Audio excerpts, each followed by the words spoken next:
You do, friends and neighbors. We're going to show you at this time some of the old-time pictures of Clarinda. I first got interested in this matter when we had the centennial of 1976, which was the 200th centennial for the United States. At that time, I had quite a number of pictures of old-time things here in Clarinda myself, and had worked them up into a show, and had also acquired from other people about town here some of their pictures.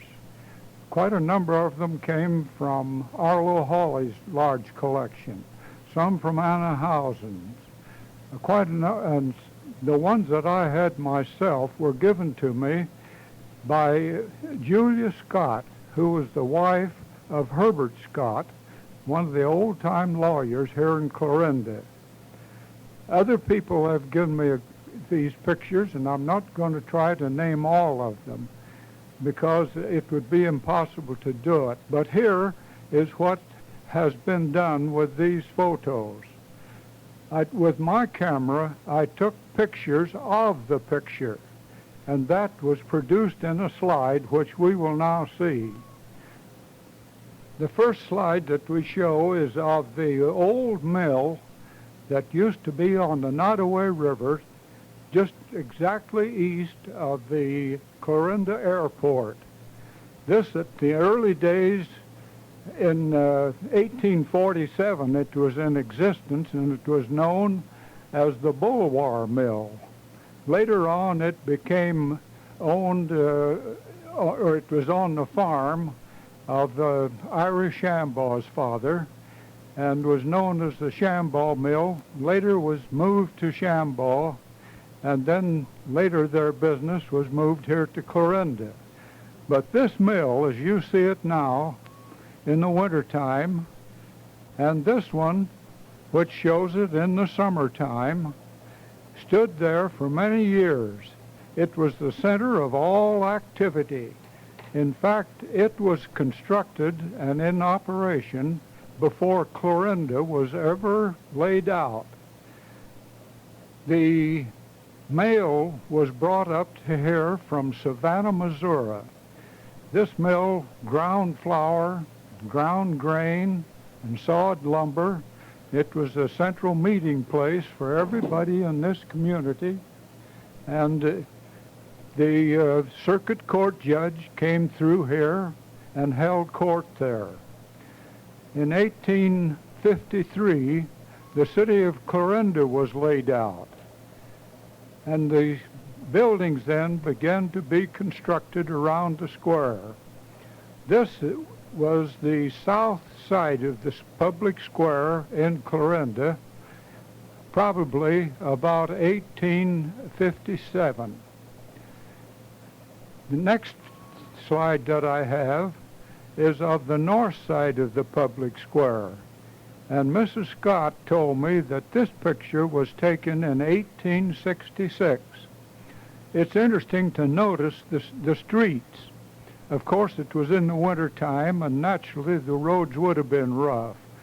But look how really rough they were, frozen dirt at that time. I want you to pay particular attention to the building farthest to our right. That building was the Delavan Hotel and stood on the corner where Dr. Nichols' office is at the present time. This is the picture of that hotel. You'll see a stagecoach out in front there, as this was the stop on the stage line that extended east to the Mississippi River and over to Sydney to the west of us. This hotel was operated for a good many years by John Beam, and it was the center of all activity around the town here. This sign that you see there has a little arrow pointing to the west, and where it's on the sign it says to Sydney.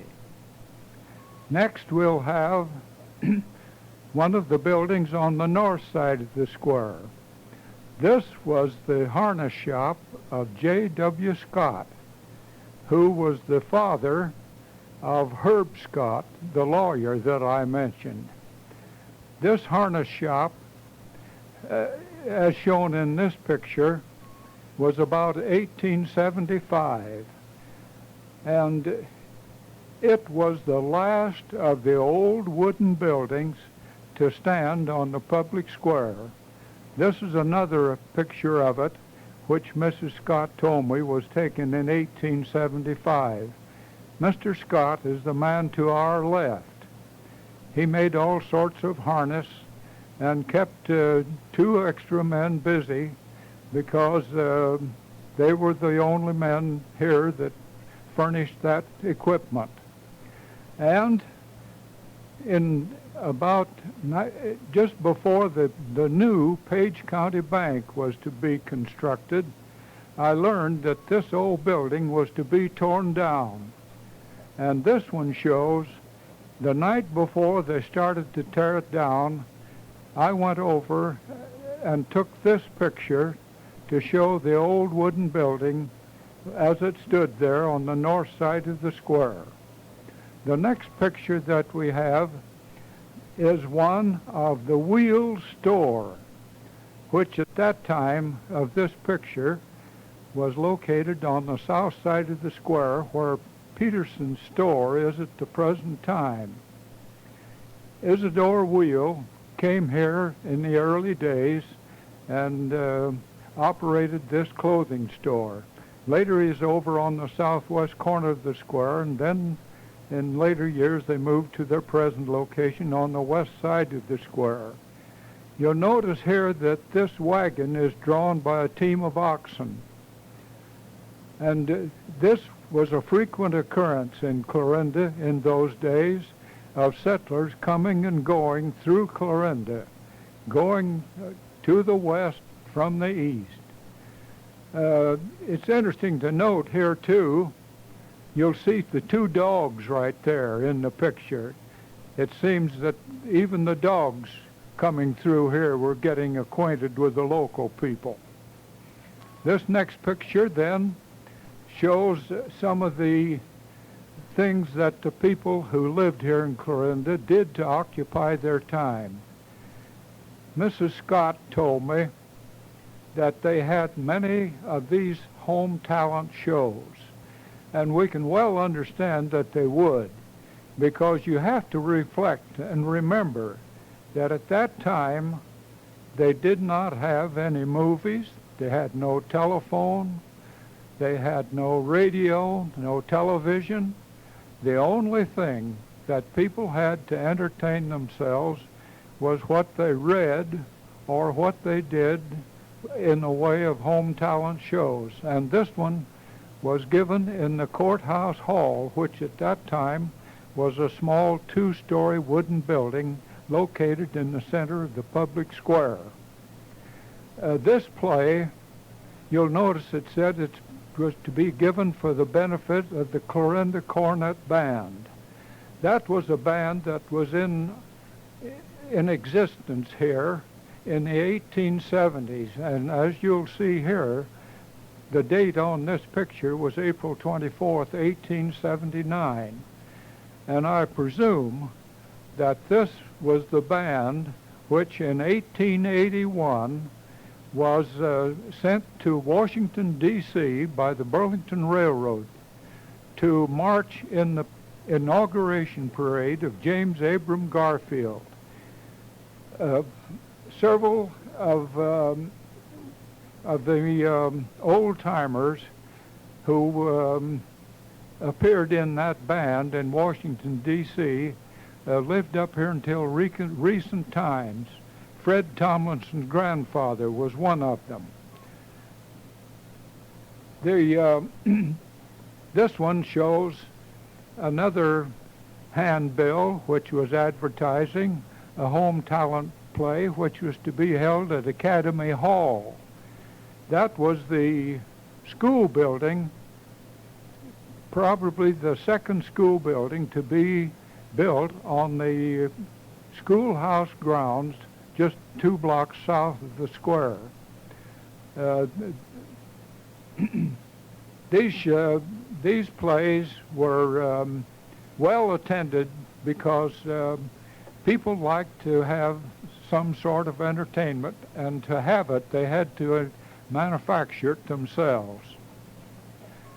This slide shows the brick buildings over on the southeast corner of the square, and it also shows the courtyard. The courtyard at that time was surrounded with a row of steel posts and a chain. It's extended all the way around the square, and farmers and people coming into town could tie their horses there.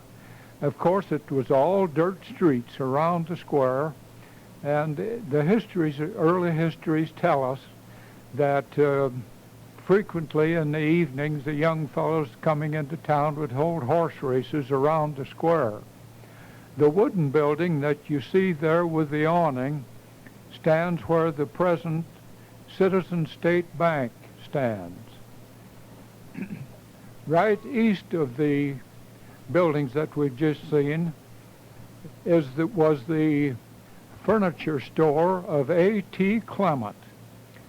He was the man who built the big 2-story house just east of the present Clarinda Junior High School.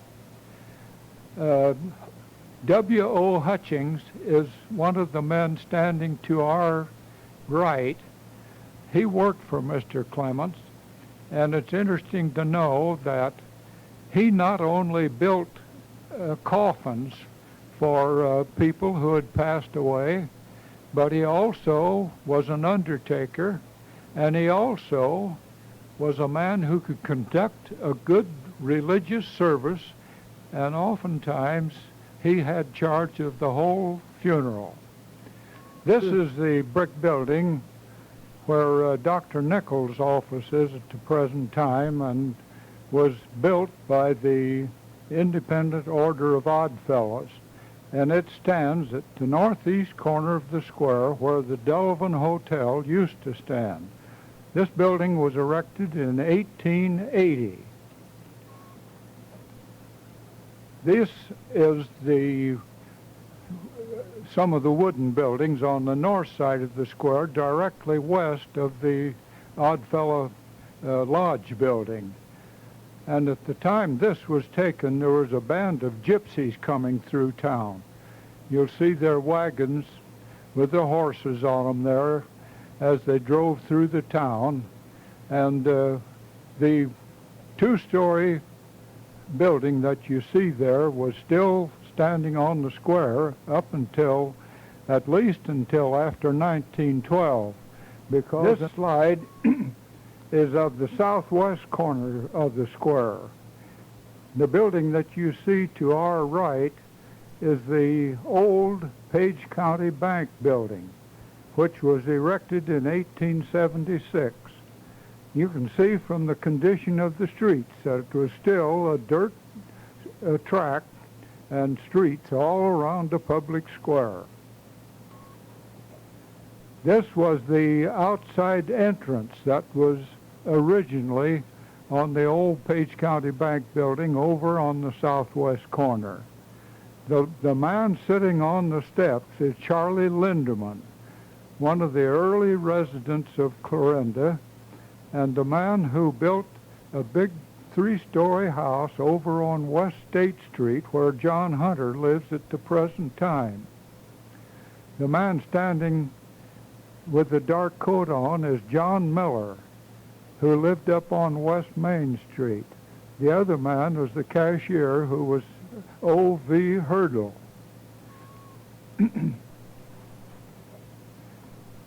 Looking now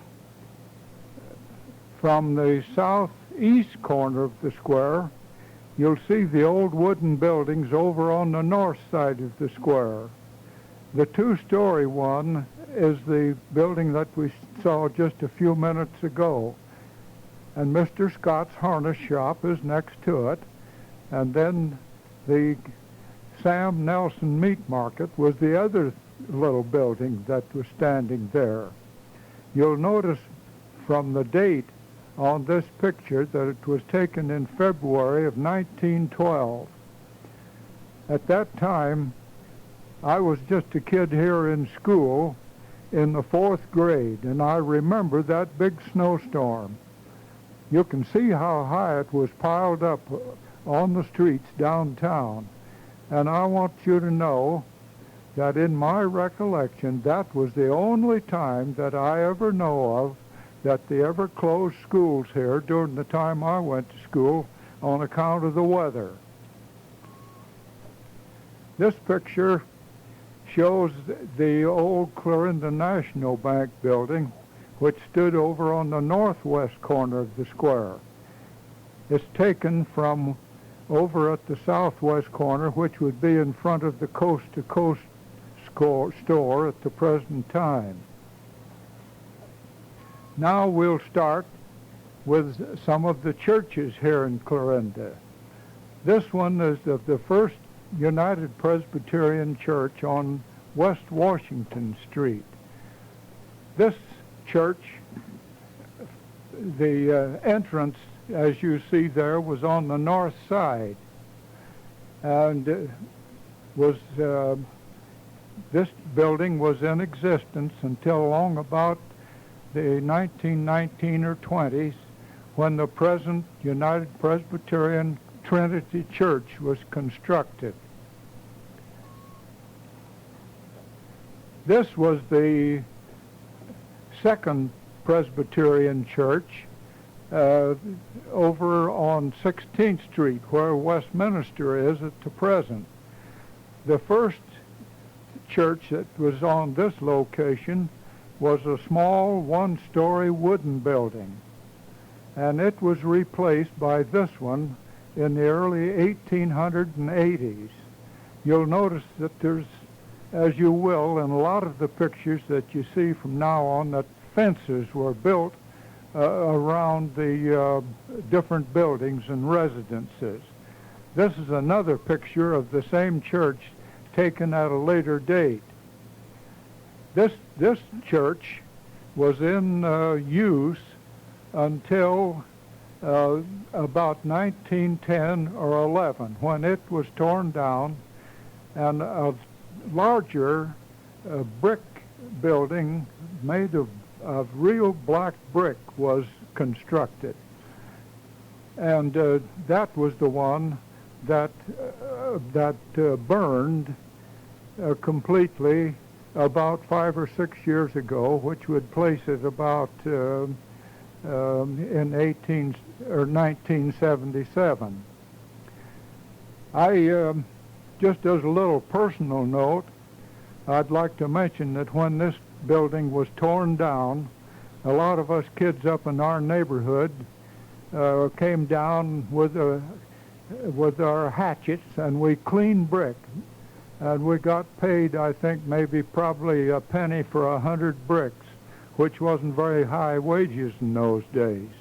But those bricks were cleaned and went back into the old church, or the new church, when it was constructed.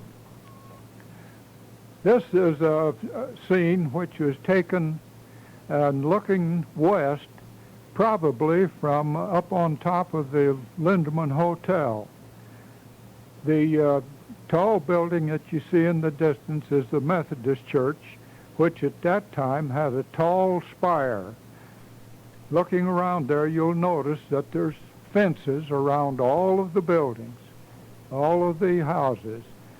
And off in the distance up there to the right, you'll see a 3-story brick building, which later was the Killingsworth Hospital. Now, on West Washington Street, this was the home of Tal Clark, who was an attorney here in Clarinda. And this house, as you see it now, in this picture, stood right where the Methodist parsonage is at the present time. Now, just turning a little bit to the left and looking up the street, you'll see the Methodist Church again and the Methodist parsonage.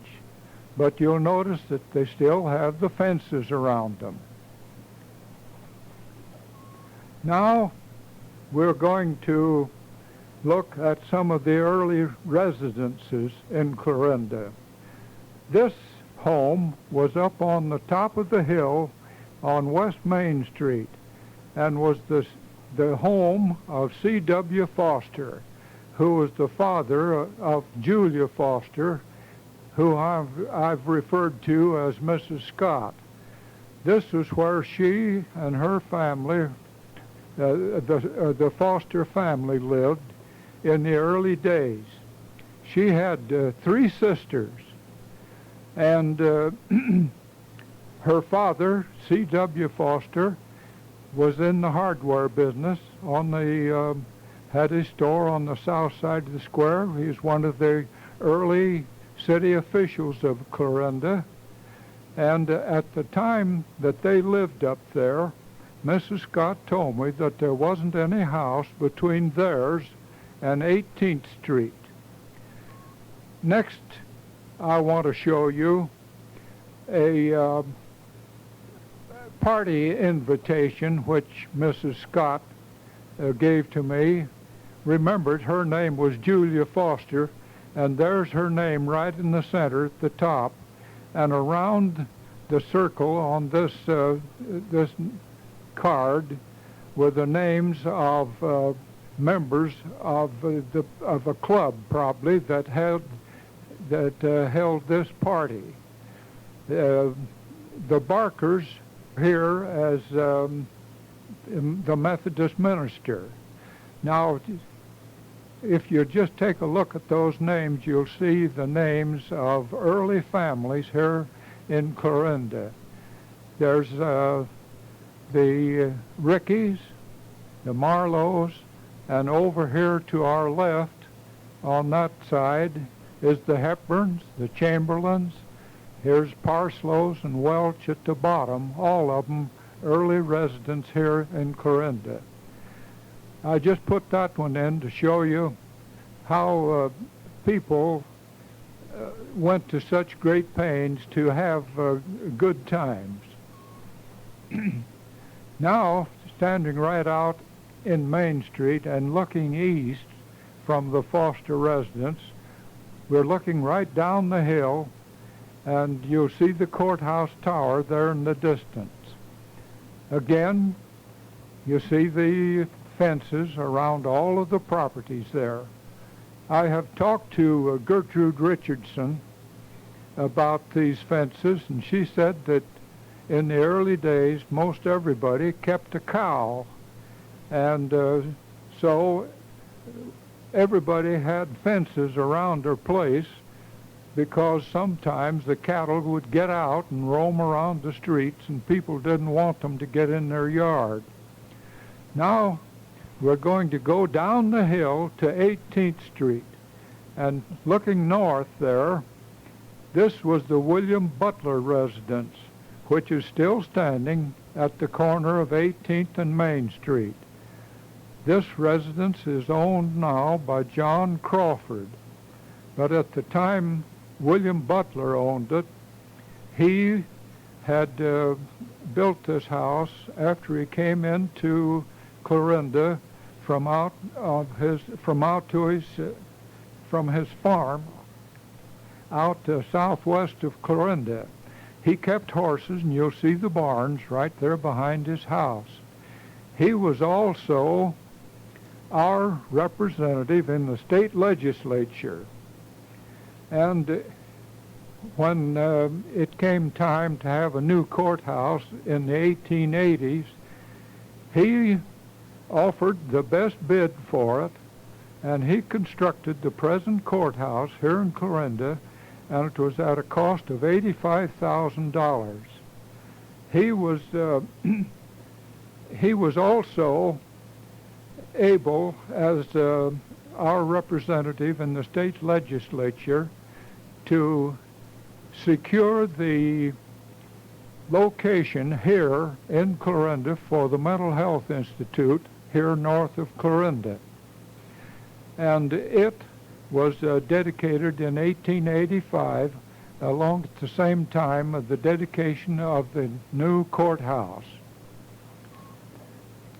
This is looking north up 18th Street from out in front of the Butler residence, and you'll get a better look at the Methodist church with the tall spire that was on it.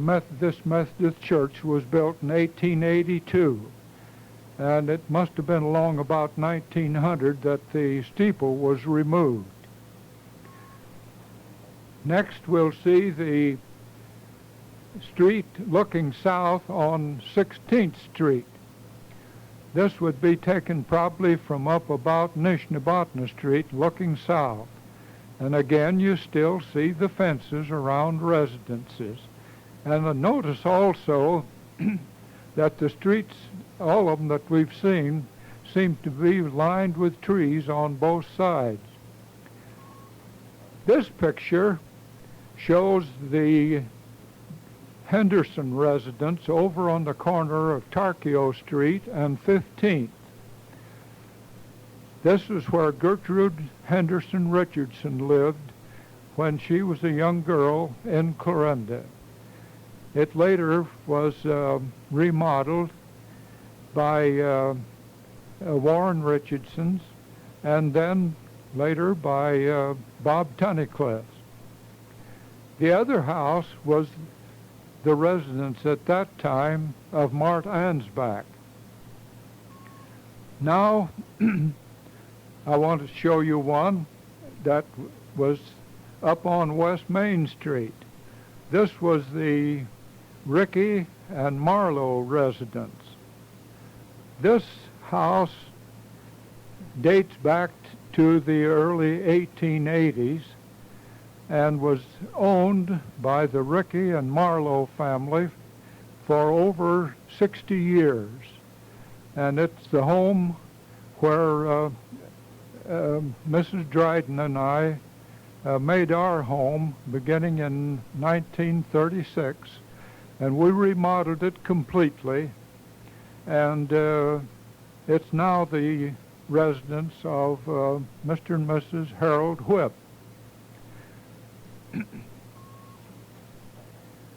This residence is over on Lincoln Street, about halfway up the hill, and was the residence of the Ferris family. I want to just mention a little bit here in connection with the Ferrises and show you this next picture, which was their son, Melker Ferris, who, as a young man here in Clarinda, had the misfortune of picking up live wire during a storm. And the shock of the electricity burned his hands so bad that he had to have his hands amputated.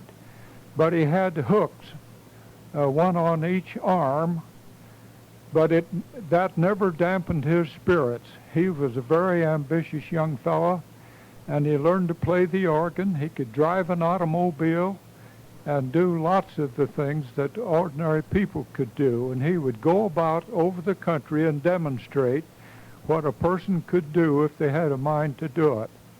He later had a shoe shine and candy and cigar store here on Washington Street. This was the brick residence on North 18th Street that we referred to as the Killingsworth Hospital. There's a long history back of the construction of this building, which I don't have time to go into, but in later years it was used by Dr. Killingsworth as his hospital, and one of the earliest hospitals that we had. It was in existence as the Young Nursing Home in its last years, and when it was torn down, they became the spot became the residence location for Donald Boo.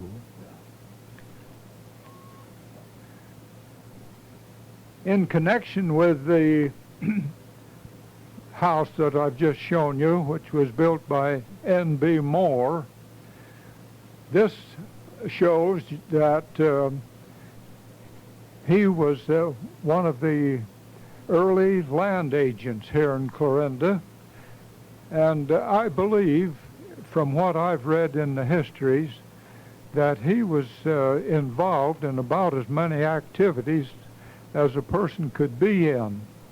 He was a lawyer, and he also had this land agency, and he was active in the commercial interest that we had, and with the Clarinda Fair and other activities that involved banking and real estate. This picture shows that there was a railroad there in the corner up to our left, which extended from Essex down to Shenandoah.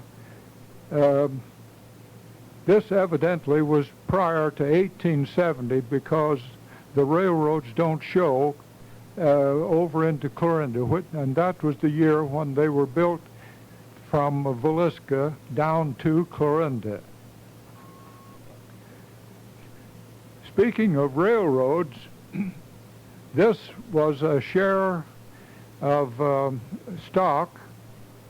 It's a certificate for shares of stock that Mr. Scott owned in the Iowa and Southwestern Railroad, which was constructed in the early 1900s and ran from Clarinda down through College Springs to Blanchard. And the reason it was built was to tie up with the Wabash Railroad, which went through Blanchard. It operated for just a few years because by that time the automobiles were beginning to make headway, and trucks were beginning to make their appearance, and altogether the railroad had a very short existence. But while we're talking about Amity down at College Springs, I just want to show these pictures of the college building down there. Amity College obtained a federal land grant and owned all of Amity Township, and by selling off the land they started the funds to build the college. And this college was very much in existence up until about 1910, and then it became the location for the College Springs High School.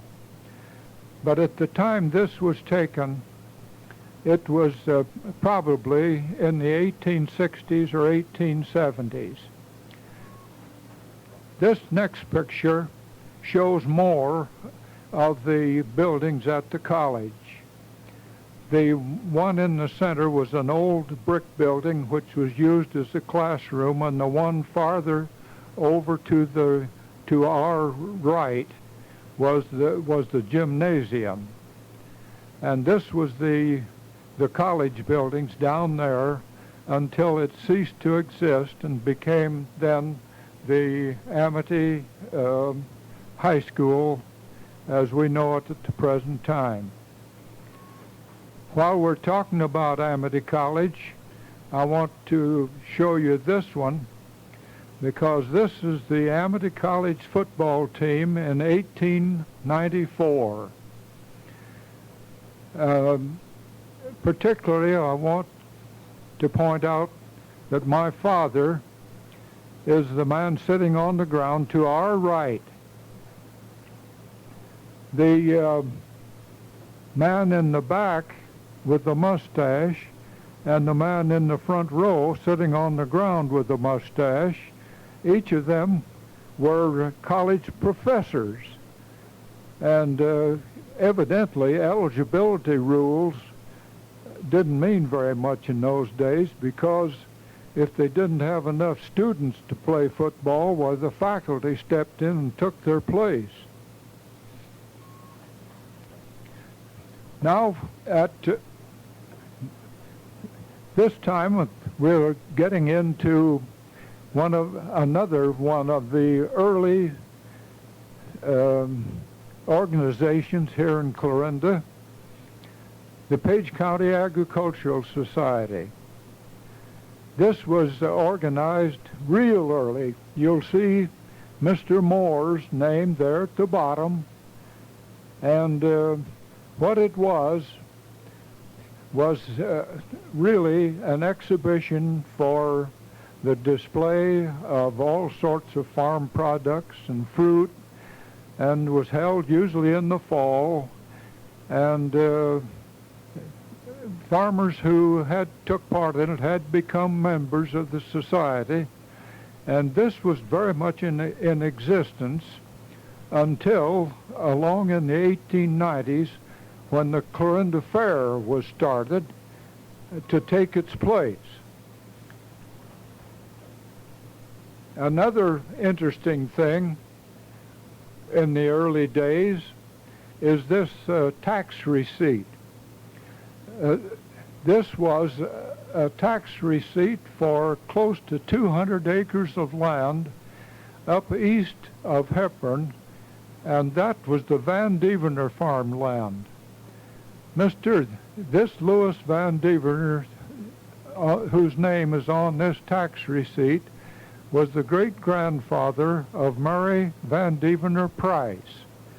And pay a particular notice to the amount of the tax on 200 acres down there at the bottom. It was $9.17. Another early thing to remind us of early times in Clarinda is this picture of the Burlington Railroad Depot, which was down at the east end of Garfield Street. At that time, that was the passenger depot, and later on the passenger depot was moved up to the present one up on Main Street. But in the background, you'll see the old Clarinda Poultry, Butter and Egg Company and the Shamball Mill just north of it. This is a better picture of the Clarinda Poultry, Butter and Egg Company. It stood where it was just north of the old freight depot that I have just shown you, and south of the Lyle Company plant, and it's a part of the Lyle Company plant at the present time. Of course, these old buildings were torn down, but at the time that it was in operation, they purchased cream and poultry and products of that nature all over this territory, and had over 100 and some men working for them. And the records show that they shipped complete carloads of butter and poultry products to the East Coast, and a lot of those products were shipped abroad to the European markets. This one is the last photo of the Shamball Mills that were first located on the river south of town, and then at Shamball, and then moved up here. And this is the mill that was operated by Irish Shamball up until the time it burned in the early 1940s. We go back now to the Shamball Mill as it was when it was located down at Shamball on the Nottoway River. At the time this was taken, in later years, it was known as the Hershey Mill, but was later operated by Ed Hill. This was right at the east edge of Shambaugh, and you can see not only the mill, but the dam that backed up the water for the water power, and you see the covered bridge over the Nottoway River. Of course, the mill is gone, the bridge is gone, and even now the river is a half a mile farther east than where it was at that time. My recollection of this place is going down there with my father to go fishing just below that dam, because it was an obstruction for the fish coming upstream, and it was a wonderful place to fish.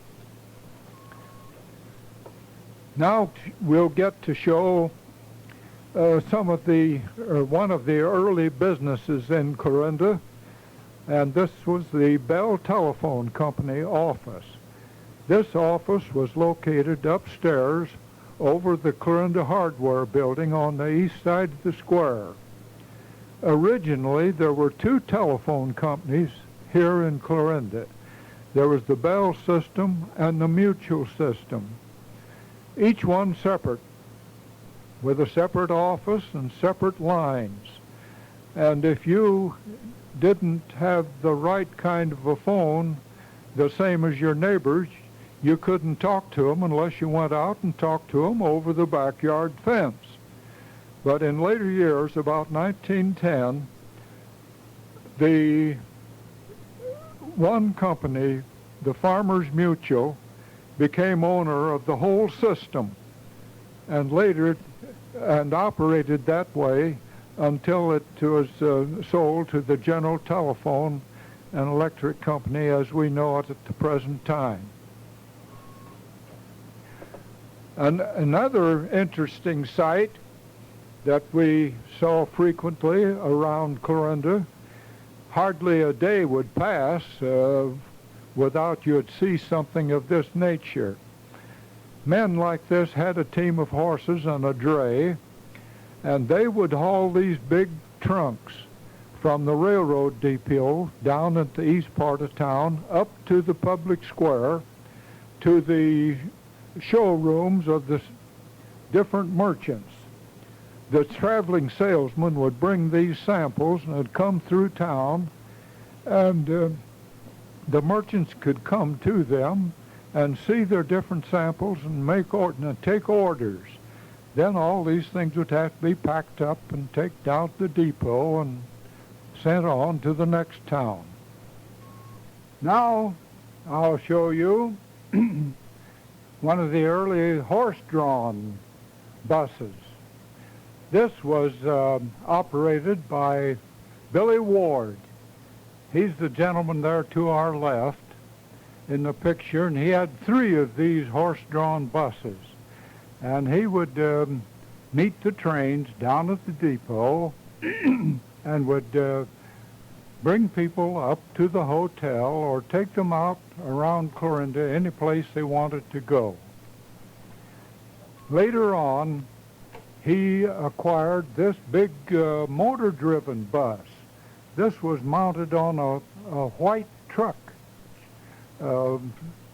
wheelbase and carried probably 20 or 25 passengers. And he used this to meet the trains. You'll notice it has hard rubber tires on it. And just shortly before Billy Ward acquired this bus, Bill Waxmonksky had obtained and was operating a smaller bus, motor-driven. It was a Kissel car, and the entrance to it was at the rear, just like the old horse-drawn buses were, but it was just a little bit ahead of Billy Ward's bus. Now we come to William Orr. He was a gentleman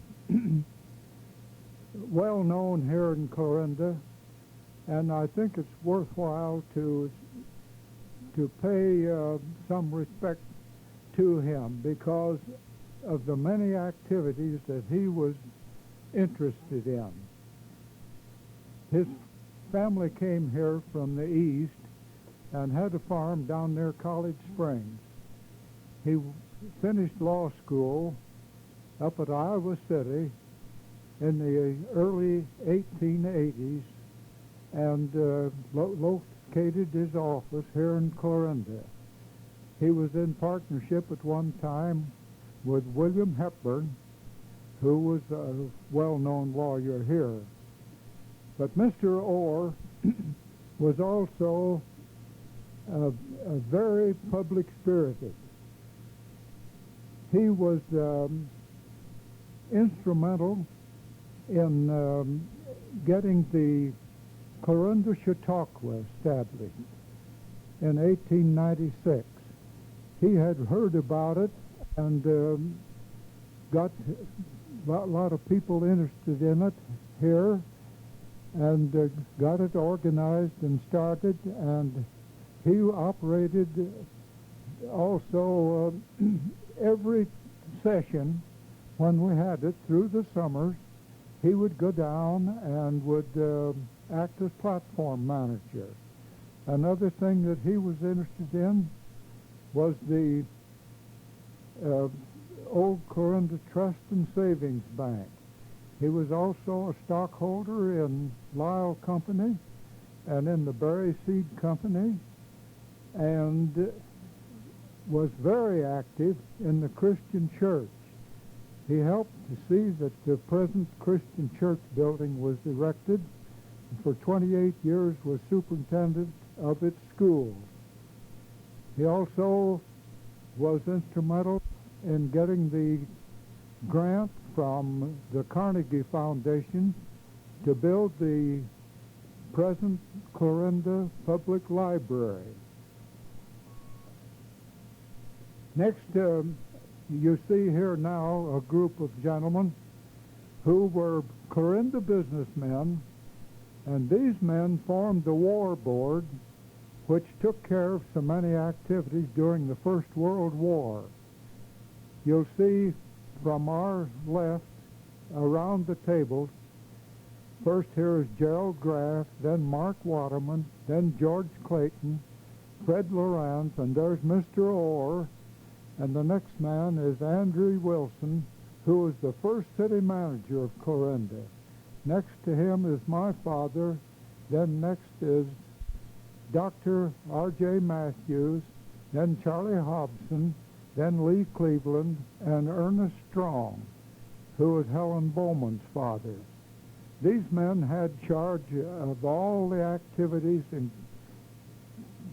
in promoting the activities that had to be taken care of in the conduct of the First World War here in Clarinda. Next is the C.A. Lyle, who came here in an early day. When he first came here, he was one of the owners of the Clarinda Herald. But in 1903, he established the Lyle Manufacturing Company, and that company is still in existence and is one of the most important here in Clarinda. Mr. Lyle was the first of the Lyle family to come here, and now there's the fifth generation here in Clarinda for the Lyle family. This was the plant as one of the buildings as we know it now down on East Main Street. The main machines that you see out in front were well boring machinery.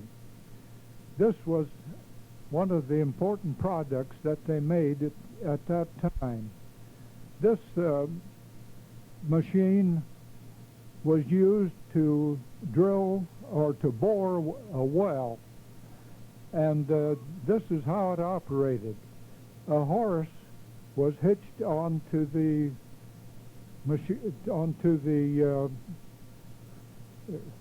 extension there, which you see, and then went round and round, and that furnished the motive power to turn the the bit that you see the man holding there, that turned it and dug the dirt up out of the ground. Later on, this one shows how they equipped the well boring machinery with a gasoline motor. But these were sold all over the country, and Lyle Company had a branch office up in Saskatoon, Saskatchewan, and also had a branch office out in California. Then, about 1911 or 12, Lyle Company went into the automobile business and became one of the first automobile dealers.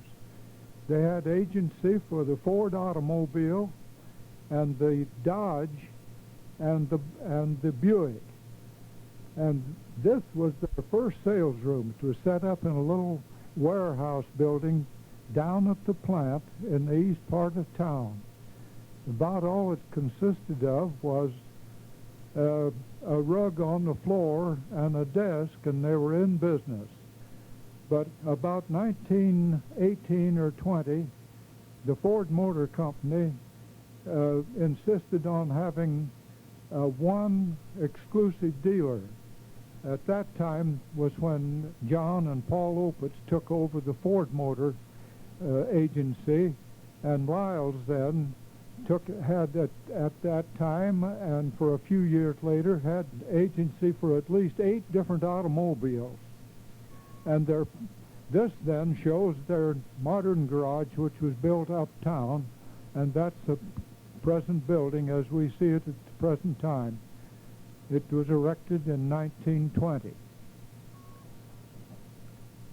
Another business which this picture shows on a small scale was operated by Oscar Anderson. You remember in the early days, the only way that families had to prepare a meal was to have either a coal or wood burning range in the kitchen. But that got awfully hot in the summertime. Well, people then got to using a small oil stove, which was less heat producing. And Mr. Anderson would go around all over town and kept them supplied with coal oil for their oil stoves in the summertime. Here is another industry shown in this picture. There used to be several coal mines around Clarinda.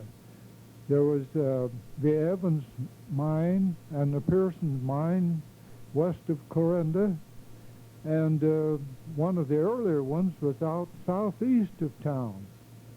Then, of course, there was coal mines up at Hepburn. But this is supposed to be the biggest load of coal ever hauled into Clarinda with a team of horses. This was taken at the southwest corner of the square.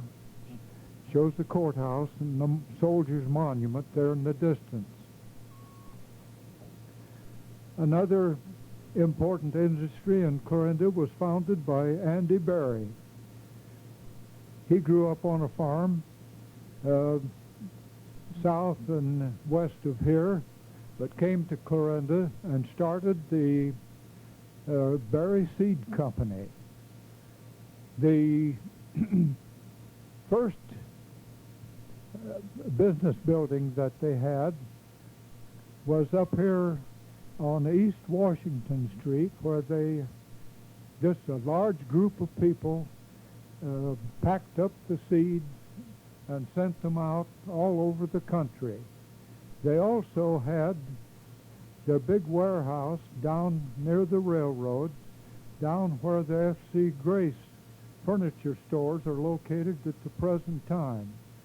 But they would load carloads of seed corn and all sorts of farm seeds, and it had the reputation of being the largest farm seed company in the United States at that time. This was the front page on one of their catalogs. You'll see the date there just in the center, just above the picture, at 1905. The little boy sitting on the pumpkin there is Ernest Berry. He was a brother of Anna Housen, and at the time in 1905, he was just a year, probably before he'd even started to school. Here's two more businesses in Clarinda.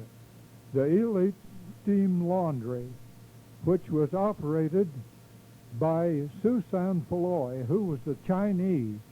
He lived here for many years and operated this laundry. It was just across the street from, well, it was right near where the Herald Journal office is at the present time. But in later years, he had made enough money that he went back to his home in China, and we'd never heard of him again. The other was Pete Shum's Livery Barn, which stood where the City Hall is at the present time, down at the corner of 15th and Stewart Streets. And this was a bill that my dad had. He would go to the Shum livery stable and hire a team of horses and a buggy to take his customers out in the country to show them farms. My father was a real estate man and was very active in it, and that's the way he did it before the automobile business, before he became owner of an automobile to take customers out. This one was a bulletin put out by the Clarinda Chamber of Commerce and shows the different industries. You'll see here at the left a lawnmower. Over at the right you'll see a washing machine. There's a well drilling machinery in the center. All of those products were made here in Clarinda and sold from here. Down at the bottom, the Berry Seed Company, and in the center was an attachment to be put on the crankshaft of Model T automobiles. This was built by W.G. Dunn, who had a manufacturing company, and he sold these all over the country. They certainly made a Model T Ford run in a very quiet and smooth manner. This industry is representative of the first International Harvester Agency. That's Jack Winter standing in the center there with the men who worked with him, and his place of business was right where the Ben Franklin store is at the present time. Across the street there to the right is the old Clarinda Trust and Savings Bank, which later became the Citizen State Bank as we know it now. Jack Winter was a very, he had a good sense of humor.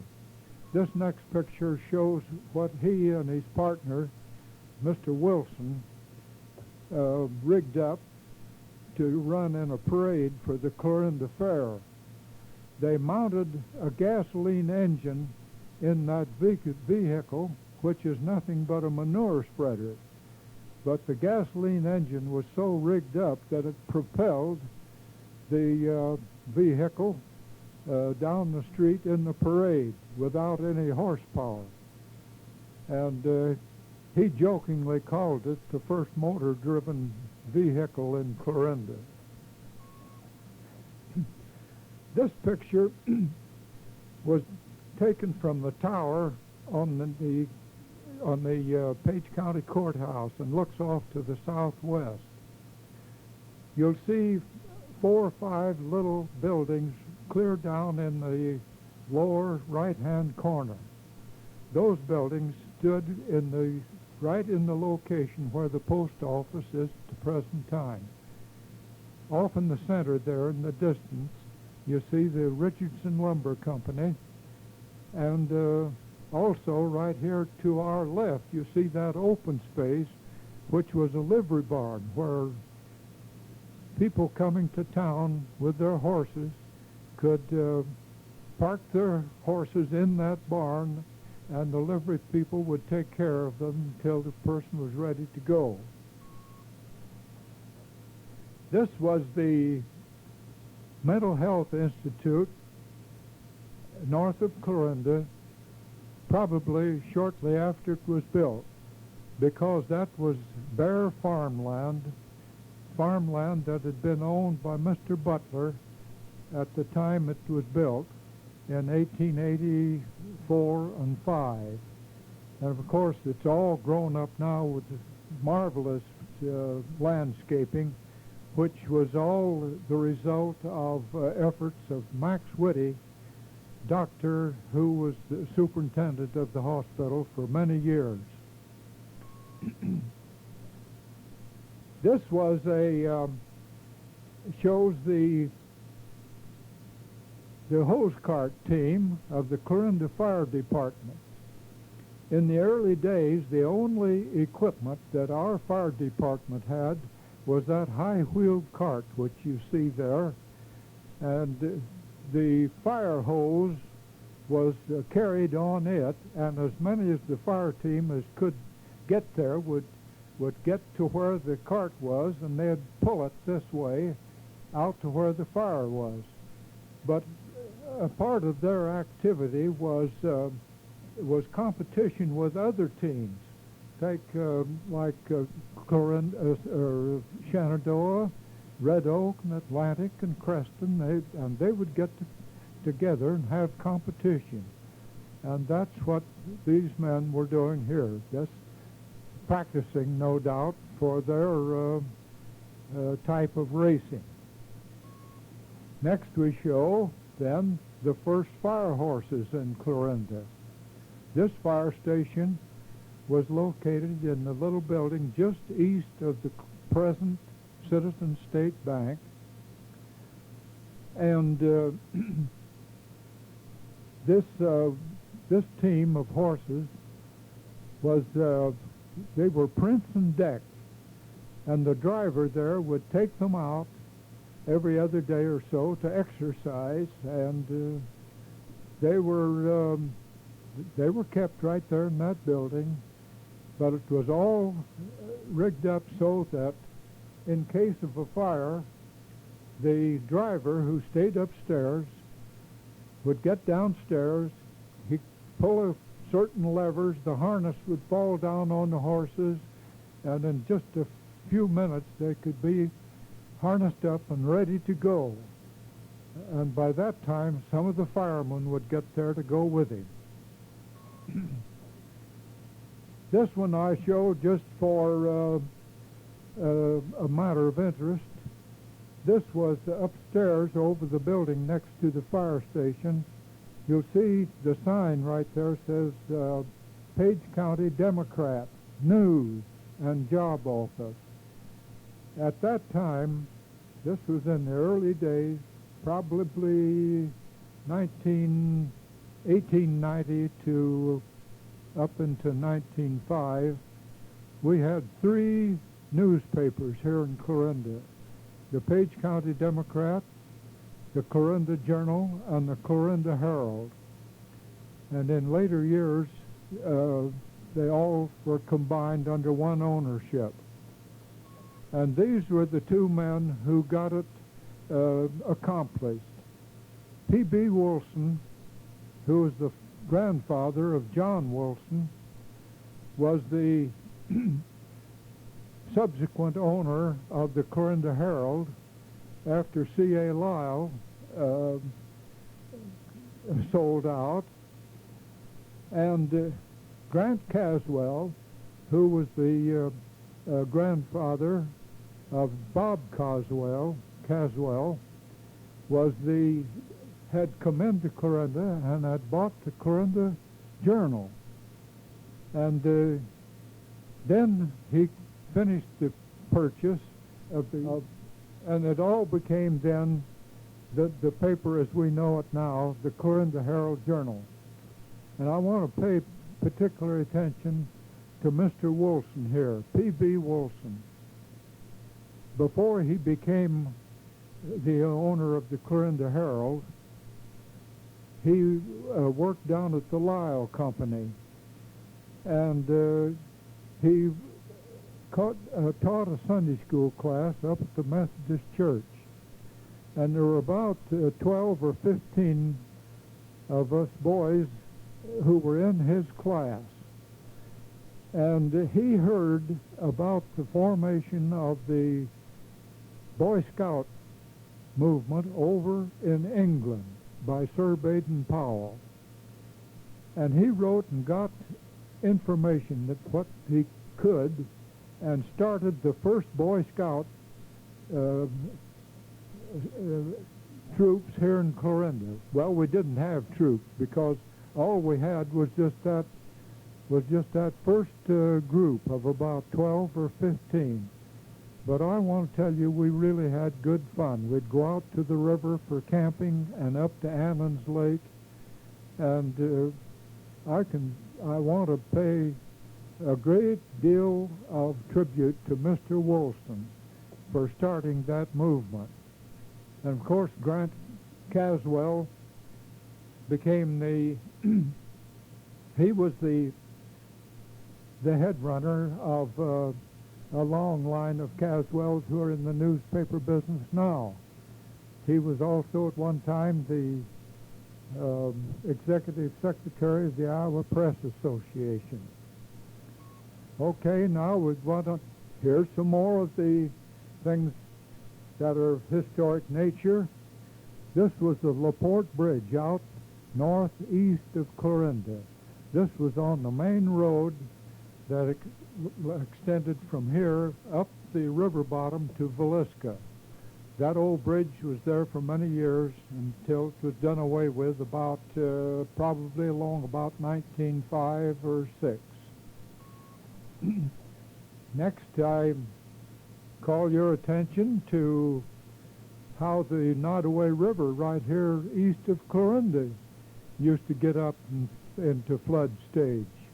This picture was taken in July of 1909 and shows how wide the river would get out here east of Clarinda before the river was straightened.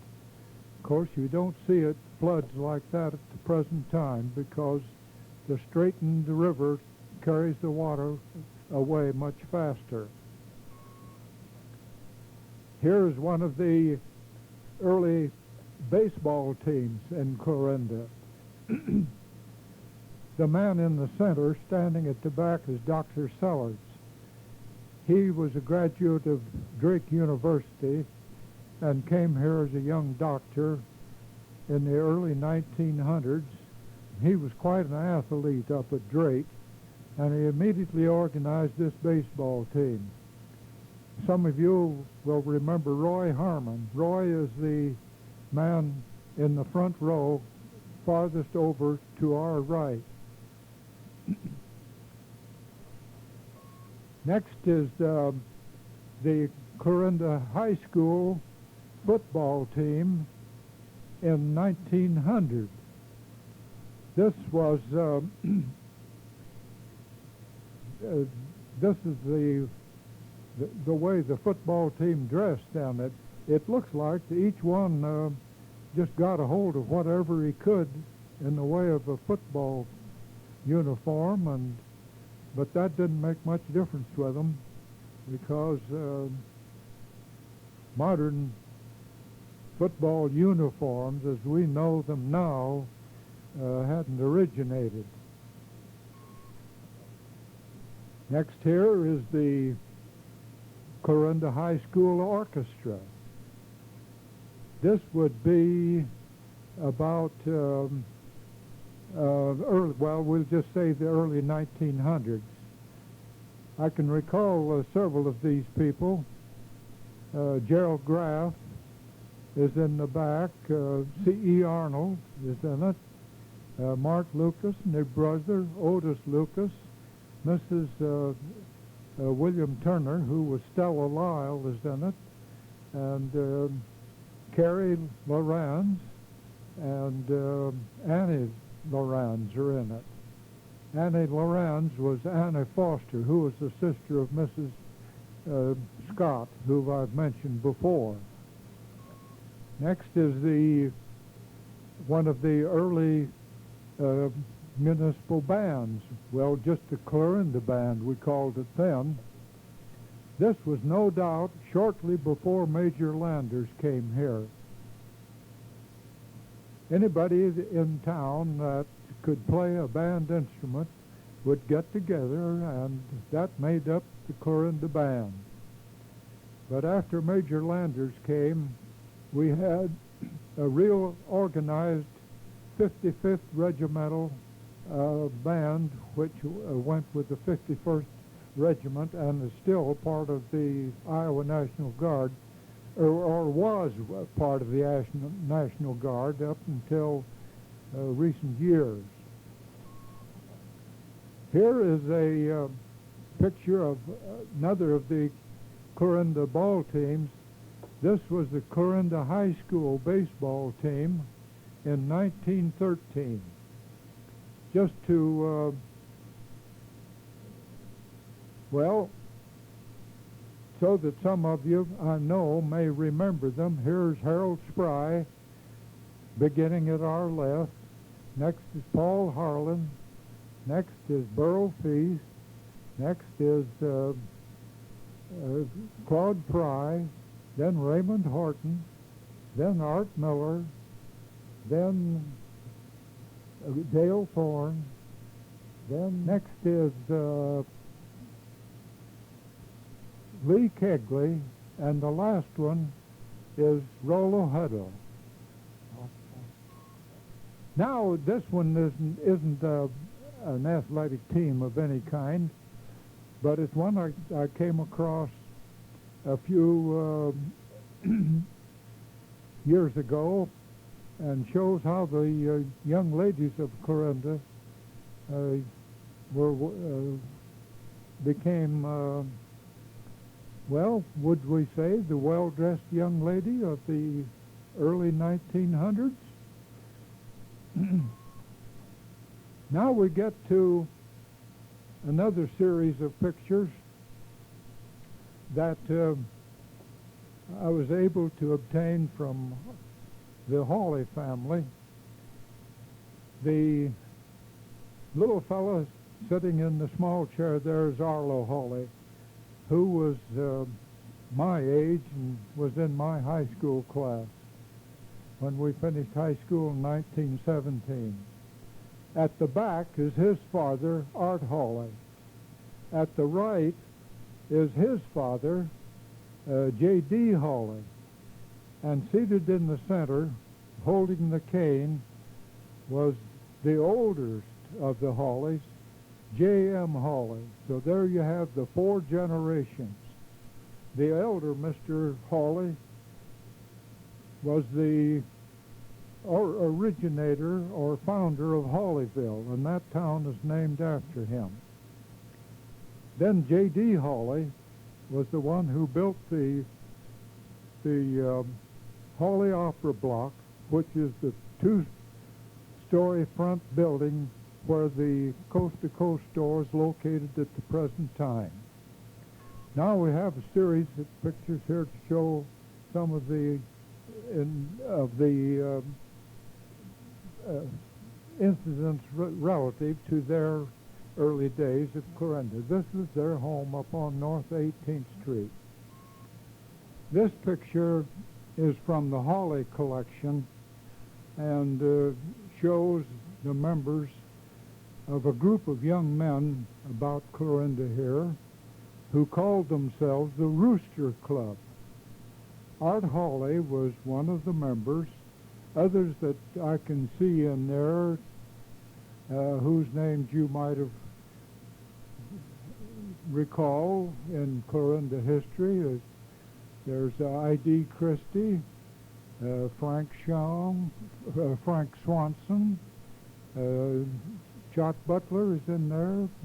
The Lyle boys are in it, and others, of course, but that's just a few of them. Now, what these young fellows had done, the elder parents of Art Hawley had gone away on a trip, and all these young fellows got together to have a party up at the Hawley home, and it was written up in the newspaper, and a copy of what was written up on it was pasted on the back of this picture, and it's really interesting as to how the newspaper reporters wrote up things about local happenings. This photo now is on the west side of the square and shows the Hawley Opera Block, which is the same location as the Coast to Coast store to present time. At the time there, it was the Wheel store. Next to it was the Hawley Grocery Store. Next to that was the Graff Drug Store. And then E.L. Benedict had the piano store next to that. Then here in the foreground you see that chain fence that was, or hitching rack around the courthouse square. Many of you didn't realize that we had a streetcar in Clarinda at that time. Well, at the same time, you ought to realize that car happens to be there because we had a real trick photographer in Clarinda. What he did was just got a picture of a streetcar and worked it in there on that photograph. He also worked out one that shows a steamboat coming up the Nottoway River. This is the interior of the Hawley Opera House, which was upstairs over the Wheel store in the Hawley building. This was the only meeting place in Clarinda, other than the churches, where any sort of an entertainment could be held. There used to be traveling troops who would come through and maybe be here for a whole week and have a different show every night. And I can remember one of them was an Indian, real Indian, who called himself Shungapavi. He had a show of magic. And others were stock companies who would have one show that I remember was the Flaming Arrow. And a part of that name was carried out by an arrow which they would light and carried across the back of the stage. Well, the high school plays were held in this building, and that curtain, we'll go up and take a good look at it, that has the names of the various businessmen around town who had their ad on the fireproof curtain over the stage at the Opera House. Next is the interior of the Hawley Grocery Store, which was located where Schoenberg's ladies' store is located at the present time. And Art Hawley was the first man to have a delivery wagon. It was mounted on a Model T Ford running gear with a small body built on it, and that delivered groceries around Clarinda for some time. Now, speaking of early automobiles, if you'll pardon the personal reference, I want to show one here. This was a Stanley steamer that my father owned.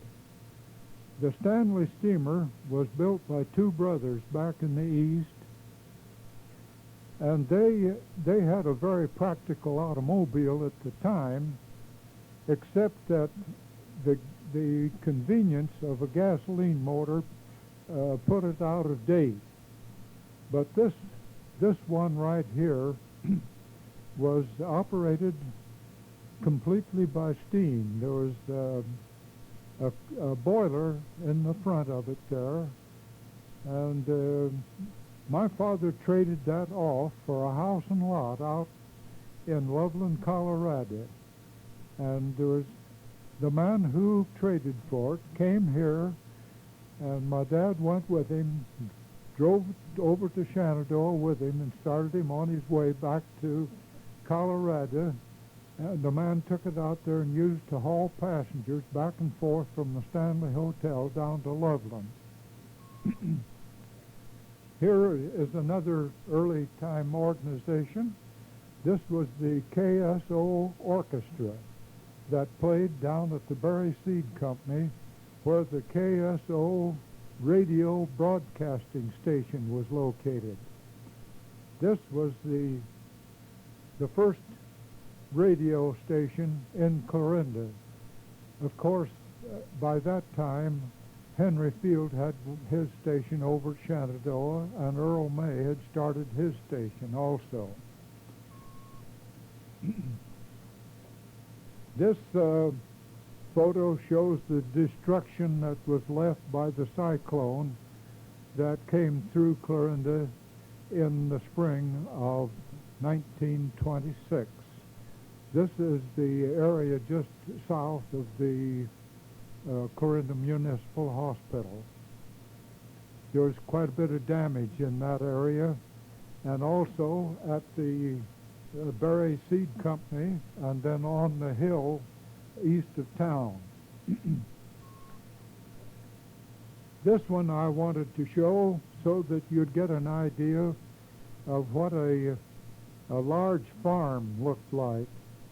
This was the Al Davison and Rome Brooks farm, which was right here south of Clarinda, where the big Pomida store is located at the present time. This big barn stood there for many years, up until quite recently, until the store was built there. And the big two-story house that you see there is the one that Nelson Crow moved up to his location over the hill east of Clarinda. But what it shows here is the threshing machine with the engine here to right and the separator over to left, with a group of men who are threshing the oats that had been piled up there and stacked up waiting for the threshing machine. And the machine is probably sitting about where the Morton Building office is now. Then this picture shows a group of young men here in Clarinda who were the officers of the American Legion. And these are the men who were instrumental in getting the first American Legion pool built. That's Roy Goffner, who was the commander, and over to the right you see Warren Toyne, who was city manager. Next is Dale Foster. Next is Rollo Huddle, then Herbert Blakesley and Arlo Holley and Dewey Garton. And I don't remember the last one here to our left. But that, of course, now has been replaced by the other buildings that are there at the present time, and the Clarinda swimming pool now is over on the old fairgrounds. Here was the Lincoln School building, built in 1905, and this was the predecessor of the present Lincoln building. This one was, as it shows there, cost $18,000, and was at one time was the Clarinda High School. The high school classes of probably about 1909, 10, 11, 12, and 13 graduated from this building. And then the high school was located down here at the east part, well on East Main Street. Here is the McKinley School, the first one that was located over in the northeast part of town, which was built in 1906, covered the whole block there, and was replaced by the present McKinley building, which is farther north in that block. Now you'll see this is the east entrance, and on the steps there I'll show you a group of young people who comprised the fourth grade in the year of 1907. And this group of fourth graders was taught by Ethel Eustich, who you'll see there in the back. Ethel was one of the many, many fine teachers that we had here in Clarinda. If you'll excuse the personal reference, 1, 2, 3, 4 from the right, sitting down in the front, is your narrator. Most of these students have grown up and gone away, but I see 2 or 3 there that are still in Clarinda. Dudley Hoskins up in the back is still here, and Goldie Graham is still here, and Margaret Hawley, who is now Margaret Drake, is still here. That I have shown. I told you about William Orr.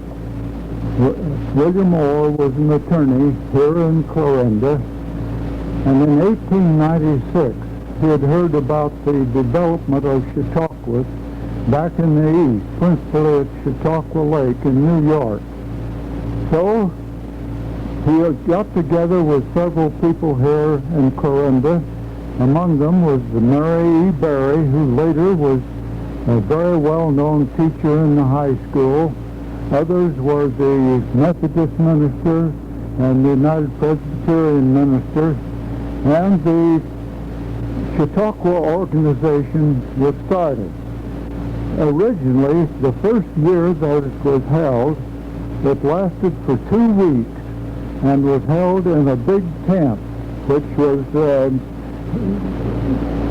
erected to act as a sort of a meeting place or a hall or auditorium.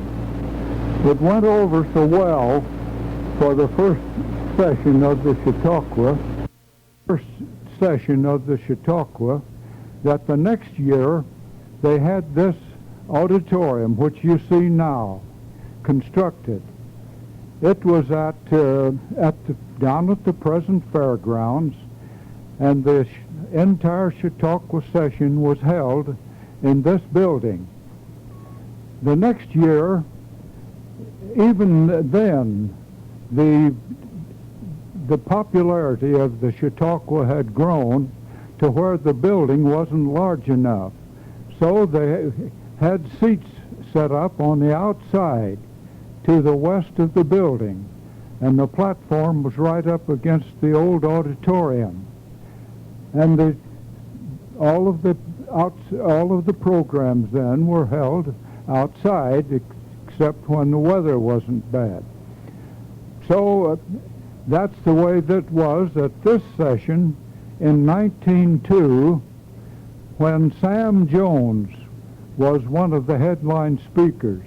He was a fire and brimstone preacher from down in the South. He was a well-known colored man, and he drew a big crowd. And this is the crowd seated on the outside of the auditorium on the day that Sam Jones was here. This is one of the programs that was printed for the 1902 session. And you'll see there that it lasted for 2 weeks. Now look at the list of speakers. William J. Bryan, who was well known in Congress, a former governor of Nebraska, was one of the headline speakers. In fact, he was on the program at Clarinda 7 different years. Hobson there, you see, was a retired general who had been very popular in the Spanish-American War, which had just been successfully completed. Then the next is Sam Jones. Then Hepburn, you see there, that was Colonel William P. Hepburn, who lived here in Clarinda. And he was in our United States Congress as representative of our district here. I'll have more to say about him shortly. The other speakers were well-known speakers who traveled the Chautauqua circuit, not only here at Clarinda, but all over the country. Some of those speakers had speeches which they had given as many as 4,000 to 5,000 times. But even at that, these speakers were always well in demand, because you have to remember that in those days there was no radio, no telephone, and people only were able to learn from what they could read or what they could hear when they attended meetings such as this. This is a picture that appears in the historical volume about Colonel Hepburn. This was taken at the time when he was a member of Congress. This was his home. This home is still standing. It stands up on North 18th Street between Chestnut and State Street. At the time that he lived there, this residence occupied the entire block from 18th Street back to 19th Street. This is another view from the east side. It had a long boardwalk that extended from the house down to 18th Street. And a well-known fact about people who visited Clarinda is depicted in this slide. Colonel Hepburn was a member of Congress, and he was able to get Theodore Roosevelt to come here to Clarinda. This was in 1906. And he appeared on the platform, which was constructed at the north side of the old South School building, which stands just 2 blocks south of the public square. I had always heard that it was a rainy day, and this proves it, because you see so many umbrellas there. But Theodore Roosevelt was a very popular president, especially in the North. And he gave a rousing speech here, and we have to give credit to Colonel Hepburn for being able to get him here. This is a slide that I've thrown in just to show the how ribbons were made back in those times. This one at the right, McKinley, Hobart, and Hepburn, was in connection with the presidential election in 1896. Hobart was up for vice president, and Hepburn was still a member of Congress. The one in the middle was a ribbon from the World's Fair that was held in 1893 at Chicago. The other one was a ribbon which was printed up to welcome the 51st Iowa Regiment when they returned from the Spanish-American War.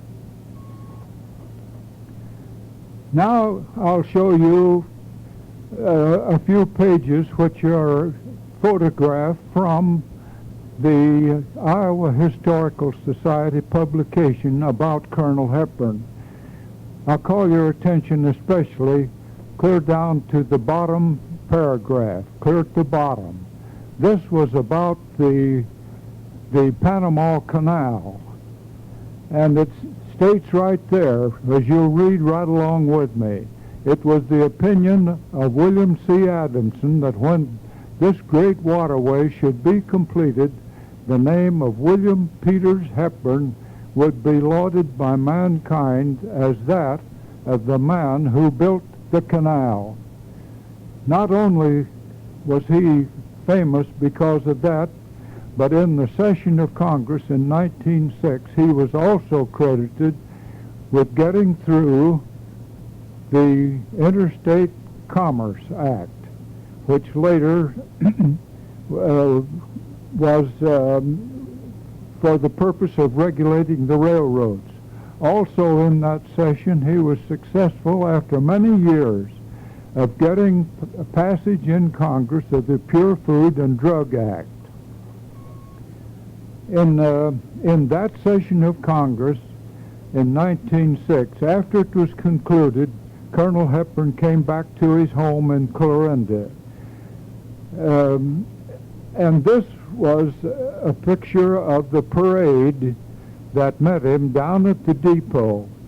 The band is in this first big wagon, and other people then followed in the parade and escorted him home.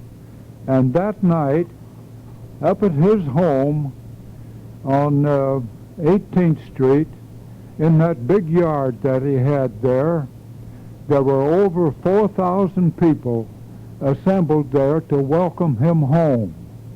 And Dr. Max Whitty, superintendent of the Clarinda State Hospital, was master of ceremonies at that meeting. Well, that brings us back now to the Chautauqua grounds down here in the east part of Clarinda. I've just put this one in because this is a picture of a baseball team that happened to be taken in front of the ticket office just at the entrance to the fairgrounds, which was also the location for the Clarinda Chautauqua. In about 1908, this large, round auditorium was built because of the fact that the crowds had increased so much that they had to have a larger assembly place. This is a different picture of it at about the same time, which was circulated quite extensively on postcards.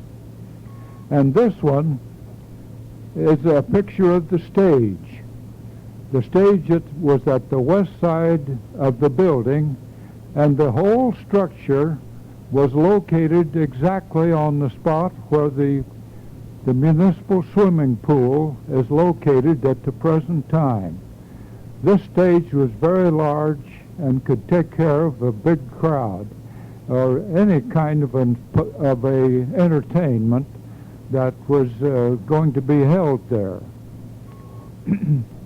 This one shows the huge crowds that attended these assemblies.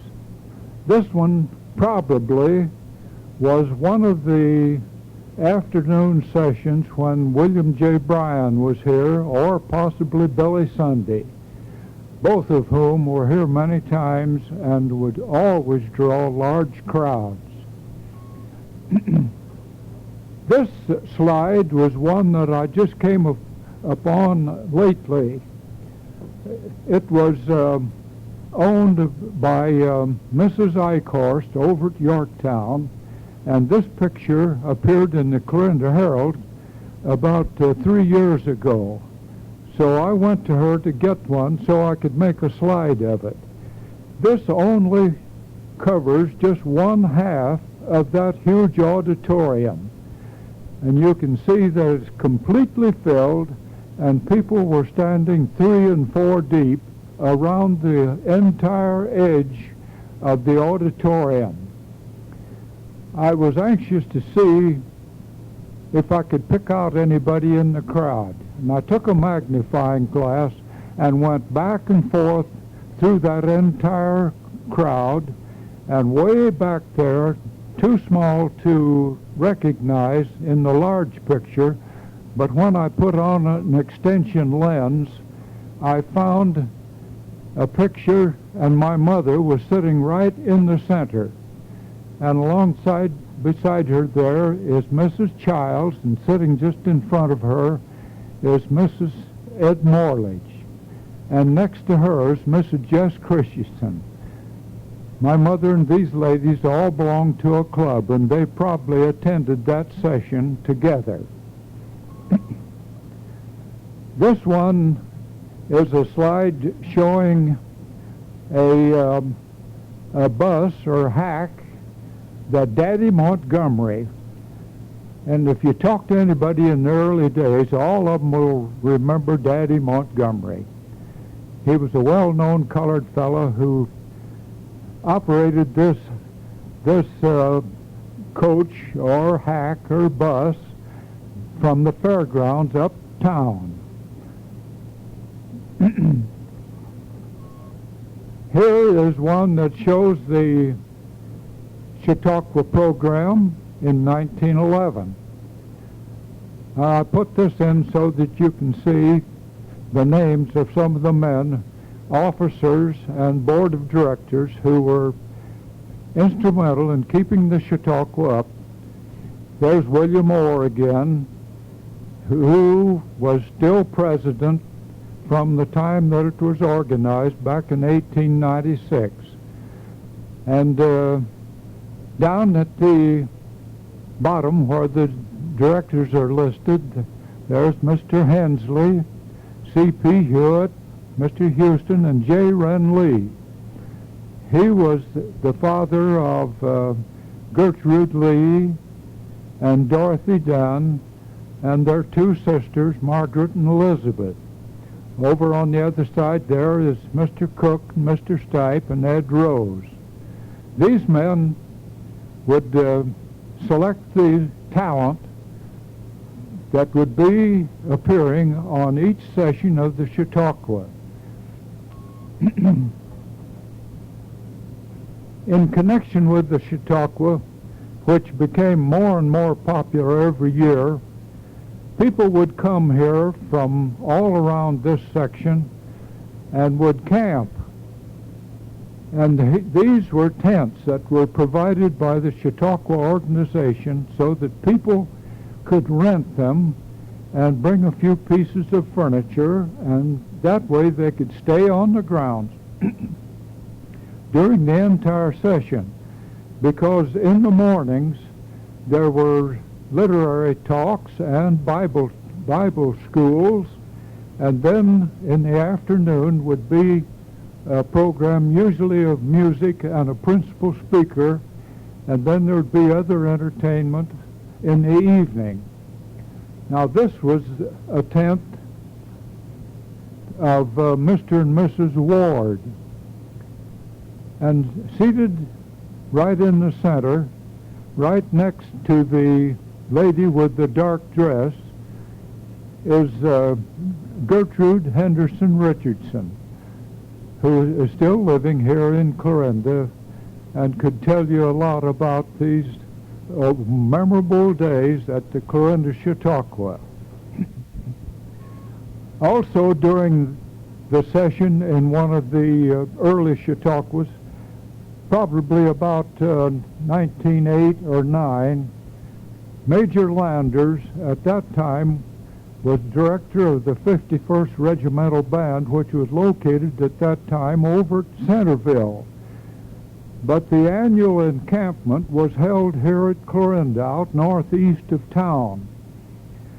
And the directors of the Chautauqua got a hold of Major Landers and suggested that he move the band from Centerville over to Clarinda. And he agreed to do it if the people here in Clarinda would build a good-sized armory. And that's how the first armory was built, up just at the west of the northwest corner of the square.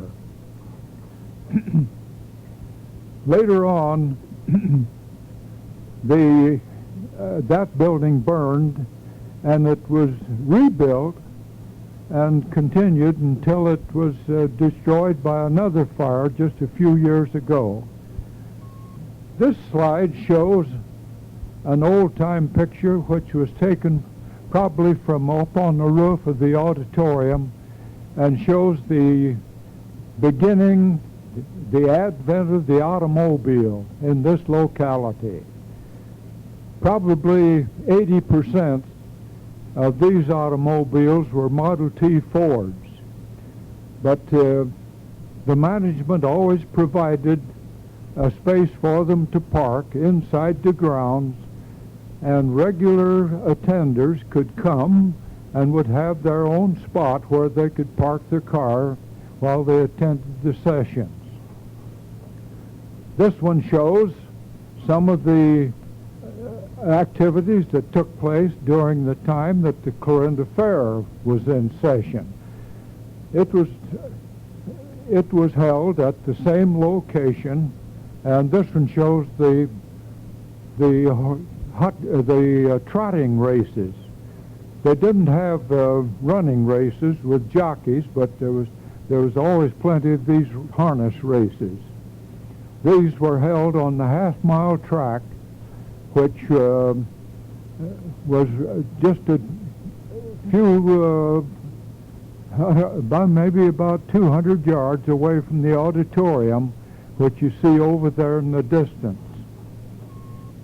One of the best well-known attractions that the fair management were able to contract for and show here at Clarinda was the appearance of Lincoln Beachey. This was taken at the time when he was here for his third appearance in 1914. Now this was the airplane that he would ascend in and demonstrate to people how it would fly. It was an old Curtiss biplane, and the propeller was just back of the engine, which was mounted just behind him. When he was ready to make his ascent, all he'd do was turn his cap around on his head and get on his machine and fire up the engine and take off. Now, one of the attractions that they held at one session of the fair was a race with an automobile. Mr. Dunn had a Studebaker automobile, and they fixed it up like a racer, and he raced around the racetrack, and Lincoln Beachey flew around the racetrack just over him. And at the conclusion of one of the appearances, Beachey flew down ahead of him in front of the auditorium, and they had forgot to tell him that there was a wire stretched up across there, and he hit that wire somewhere or other, probably with some part of the plane rather than on his person, and it broke the wire. The next day he said, if you'll just tie a few pieces of white cloth on that, I'll fly under it. And the next day, that's just exactly what he did. Now we get back to Chautauqua again. This is an excerpt from a book which is called, we called it Culture. Now this I found in the library up at Cornell College. Now reading up at the top there, you'll see Iowa, always a good Chautauqua state, had excellent assemblies at Clear Lake, Colfax, and Clarinda. Then it goes on and talks there about the Clarinda Assembly when the farm camp for the boys was started, along with the camp of the Golden Maids. I put that in to show that the farm camp and the camp of the Golden Maids was an outgrowth of the Chautauqua, which had been so successful here. Now, at that time, about 1902 and 3, Jessie Field, who was a sister of Henry Field and lived over at Shenandoah, was superintendent of the country schools. There were over 100 country schools in Page County, and this was the Goldenrod School, located over near Essex. And that is the country school that has been moved in to the Chautauqua grounds here in Clarinda as a memorial of the old country school system that we had. This is the marker that stands right by the building. Historical Goldenrod School, birthplace of 4-H, originated in 1901 by Jessie Field, who later married Ira Shambaugh and became Jessie Field Shambaugh. This is a picture of her at the time she was superintendent of the country schools. She was a very ambitious and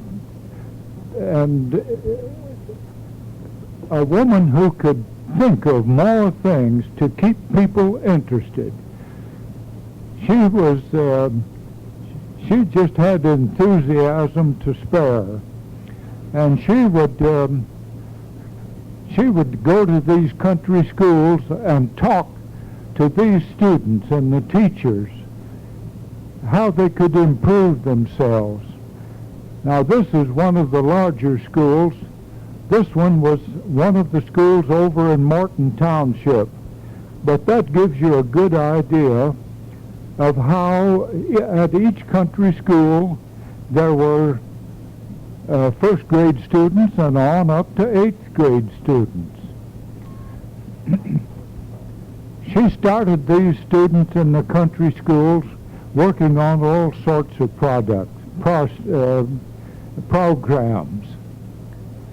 This one was of the boys out at the school just here west of Clarinda.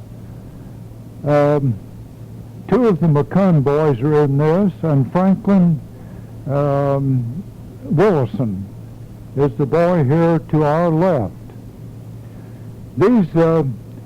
She got the boys interested in manual training and in testing seed corn. And these trays that they have made there were for the purpose of testing seed corn.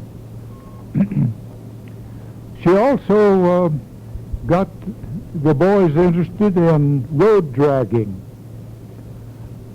Remember that at that time there were no paved roads in Page County, and after a rain the roads were pretty rough, and with this drag, which consisted of 2 heavy planks with iron bits fast onto them and drawn by horses, could be pulled over the roads and smooth them out.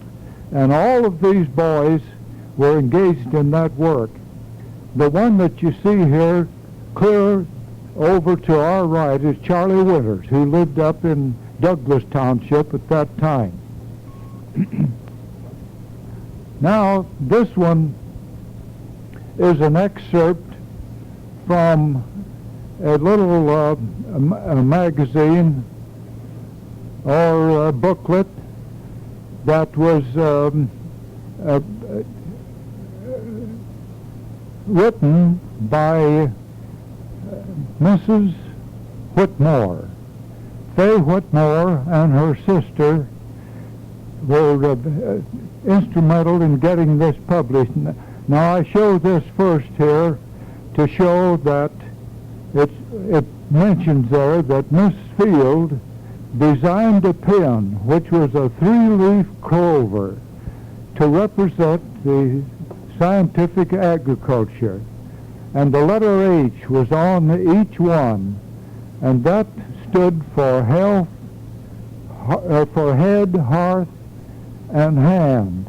And later on, when it became 4-H, the fourth H was added to signify health. Now this is the cover of the little booklet that Faye Whitmore and her sister, Manila Cheshire, have prepared, and this is in the Clarinda Public Library. And it shows that it was 3-H to begin with, and then later it became 4-H.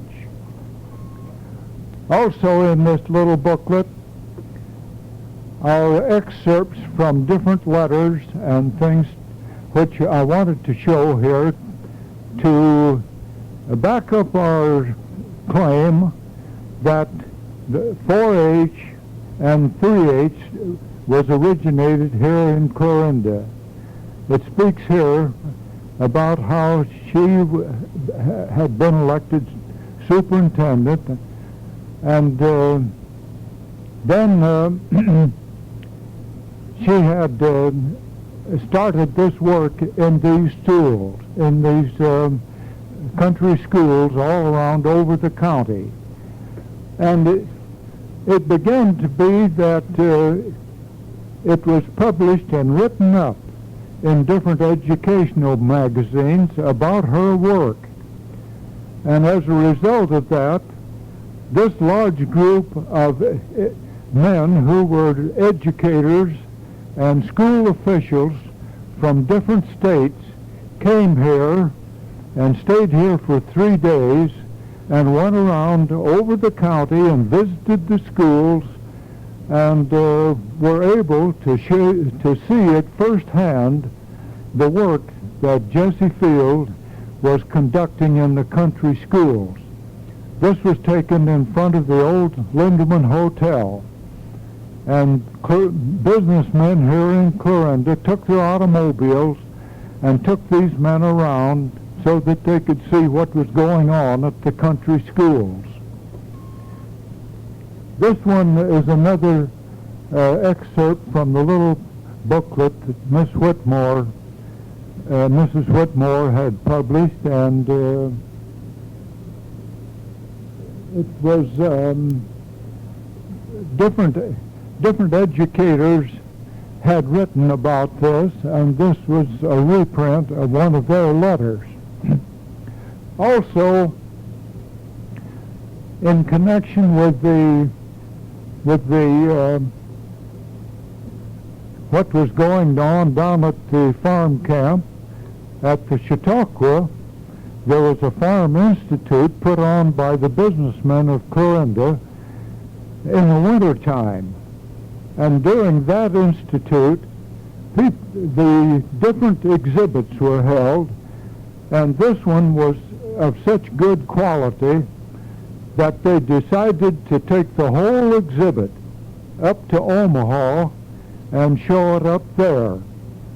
And as a result, this exhibit from Page County won the first prize, and that prize was this little automobile, which was a one-cylinder brush, little automobile without any windshield.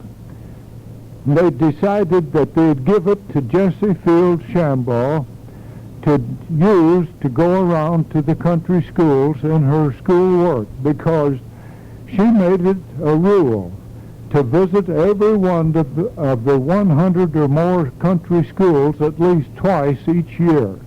And this is taken probably out at one of the country schools when she was there to visit. This is another picture of it, and that's Wilma Strong, who at that time was Wilma Driftmeyer. She was very active in the club work here in Page County, and this is one of her seated in the little brush automobile. Now we're getting down to really good facts about 4-H. This one is from the little booklet again, and was a letter written in September of 1910 by Henry Wallace, who later was Vice President of the United States. But he was down here several times and saw what was going on at the Clarinda, Chautauqua, and the farm camp. And he speaks about it here, about the wonderful work that was going on there. And in this one, he states that he had, again, that he had the pleasure of talking to Miss Field, and he, I think it's in this one where he said that that the whole idea, it's right up in the third sentence, the whole idea originated in the fertile brain of Miss Jessie Field, Superintendent of Schools in Page County. So, with that proof, I think you can really say that the 4-H movement started here in Page County. Not only the 4-H, but we also have the fact that it was 3-H before it ever became 4-H. This is a picture of the assembly that always took place every morning at the farm camp. This farm camp lasted for 10 days, and all of the farm boys and all of the golden maids who were there in attendance would come over for flag-raising exercises every morning. This is how the tents were arranged. This is one of the Williams boys and the group of fellows, that young farm boys that were in his tent. Each tent had a adult leader, and that's the way it went on during the time that the farm camp in the Gold Maids was in session. This shows some of the activities that the boys engaged in. This one was taken at the fairgrounds, and these horses were brought in so that the boys could see all of the fine points of livestock judging. At other times we went out to the farms and saw cattle and hogs and sheep, and were able to learn what made up a good farm animal. Now this shows one of the tents that the girls lived in. Their tent leader lived in this tent with them, and these girls then, for the 10 days of the Camp of the Golden Maids, they were there and had their classes and activities the same as the boys. In the big tent, which was the dining hall, here the girls were assembled, and they were taught how to manage things in the kitchens. They had good ideas on cooking and canning and home activities, and they were real popular, and there was always a full attendance each year that these sessions were held. Now we get into the judging teams that developed at the farm camps. After the farm camps were held, there would be a team of 3 boys and also 3 more boys who were alternates, who were selected, and they would attend the short course which was held up at Ames at Iowa State College. And these 3 were the boys who attended the first one of those sessions that was held. And they won a trophy, which you see there, the boy in the center is holding it. It was called the Kimball Trophy, and they brought it back to Page County, and it was here all during that year. The rules were that it would be put in competition for 3 different years. So the next year the farm camp went on. I put this in just to show the 3H. See the 3H emblem here on this little car right here to our left. They always had a parade, and this was one of the emblems that was emblematical of the 3H work that was taking place down at the farm camp. The girls also continued their activities, and here, this is a photo of J. Wren Lee and his older daughters on each side of him, Margaret and Elizabeth. And their cousin, Helen Lee, was right to the left of them, and the Naomi James and the Peterson girl are there to our left, and Phoebe Harper was their tent leader. So this shows that the girls were active in their farm camp sessions, the same as the boys. The second year, when this trophy was in competition up at Ames, this was the team that was successful in winning it and bringing it back.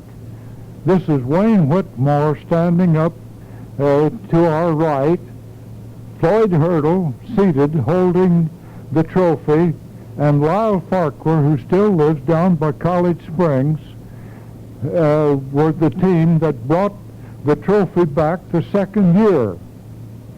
Remember, it had to be won 3 years in succession before it could be claimed permanently. Well, the farm camp activities went on, and in 1912, this is a picture of the big tent where the meals were served. All of the boys and girls who attended would bring their tin pan and their knife and fork and go through the line, collect their food, and eat it in the big tent. Then right afterwards, they'd go through the line here, big tubs of hot water were furnished, and everybody washed their own dishes and their silverware and took it back to the tent ready for the next meal. The third year, these are the 3 boys that went to Ames at the short course, which was held in January of each year. This is Merrill Manifold to the left, Vern Whitmore in the center, and Rudolph Driftmeyer over to the right. These boys brought the trophy back the 3rd time. Remember, then it became permanent property of Page County. However, they put it back in competition instead of keeping it. Now, this is a picture taken probably of all of the boys who had taken part in the judging teams up at Ames. The ones who made up the judging team and the alternates. And this was taken probably because at about that time, Jesse Field left Clarinda and became executive secretary of the National YWCA. But the work of the farm camp and the Chautauqua continued under the direction of other superintendents, among whom was Agnes Samuelson, who was superintendent of the country schools here in Page County. And later, she was also promoted to a national office as Executive Secretary of the American Association of University Women. And after that, she became State Superintendent of Schools and had her office in the state capitol up at Des Moines. Now, Page County then, being real sportsmanlike, put that trophy back in competition for 3 more years. I don't have a picture of the 3 boys and the alternates that went up and that brought it back for the 4th time or the 5th time. But this is the team that went up for the 6th year that Page County sent a team, and they brought it back, which at that time would have been the 6th time that Page County had won it in succession. Standing at our left, at the back, is George Smiley from College Springs. Seated there holding the trophy was Art Whitehill from down Champaw, and this is my older brother, Edgar Dryden, who at that time we'd lived on a farm, and my brother and I had attended the camp, and you see here that the 4-H movement hadn't originated yet, but it was still 3-H from the pennant that the boys hold there on his lap. Also in connection with the farm camp was a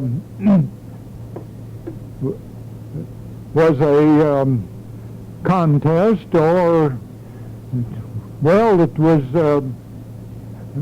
was suggested by Ira Shambaugh, who was the owner of the Clarinda flowering mills here, and he had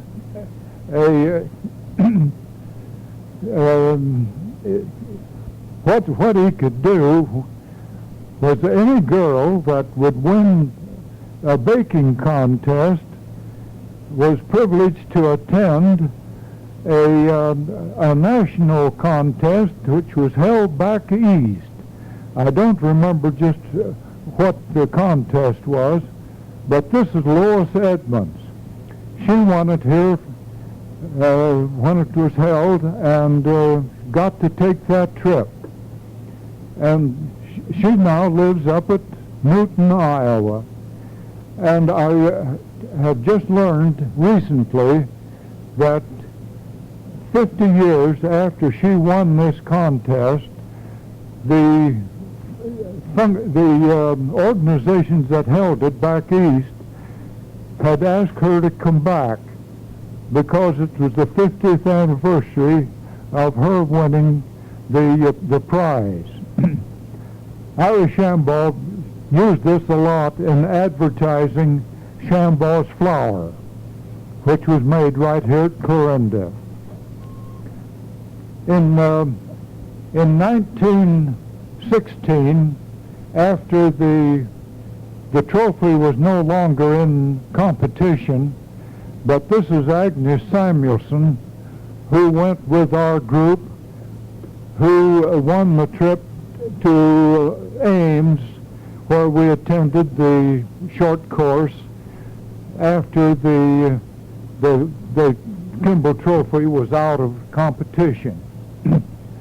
This is, I'm standing there in the center, and next to Agnes Samuelson is Gilbert McKee of College Springs, and there's McAlpin, who lived up by Villisca, and Esther Brownlee back behind us, and over at the far right is Bid Beck of Blanchard. We didn't get to win any trophy because there wasn't any in competition. But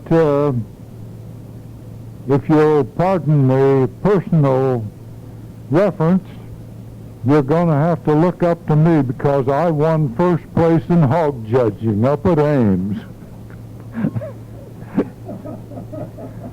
The club work continued here in Clarinda, and these are the 4 girls who, this picture was taken down at the high school, and they continued in the canning activities.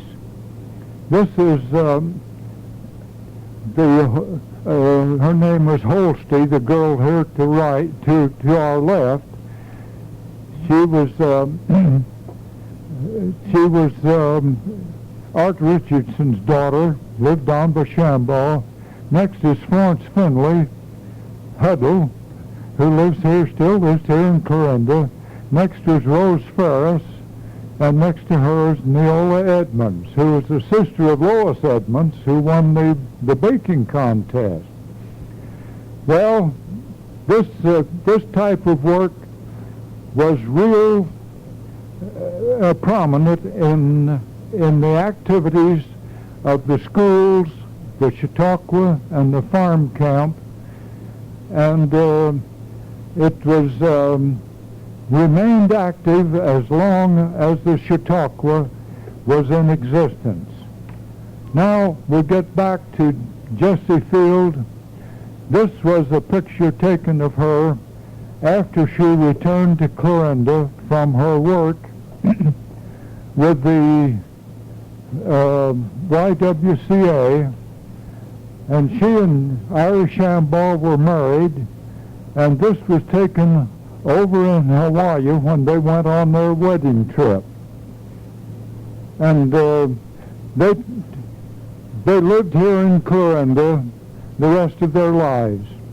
Now this last slide is one that I took down at the Goldenrod Schoolhouse.